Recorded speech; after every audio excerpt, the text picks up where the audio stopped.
Ito.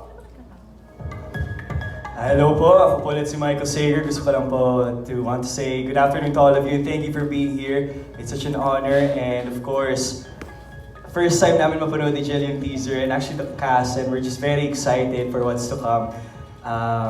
Grabe, I'm in such a happy state right now, and to share my character po, I'll be playing the role of Francis.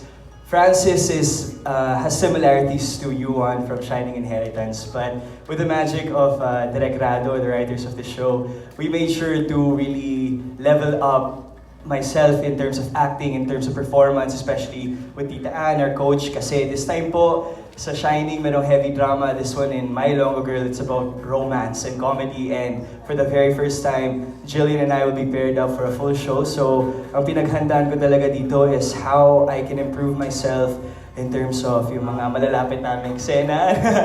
Na awkward ako minsan. So, ayun po, I don't want to say too much, I don't want to spoil it, pero I really worked hard for this. Lahat po ng mga scenes namin, before all the takes, walang maliliit na scenes, talagang kinukulit ako ni Direk, Tita Ann, para perfect siya, and I really appreciate it po, Direk Rado. Maraming salamat po kasi tinutulungan niyo ako sa mga scenes to improve, and especially sa scenes where there's Hilagay nun. Yun po ang different from Yuan, is that he's Ilonggo. So, yung Tagalog ko, medyo slang pa rin minsan. So, yung Hilagay nun ko dito, I've been working on it para diretso and malambing. So, ayun po, abangan niyo na lang po si Francis. Thank you.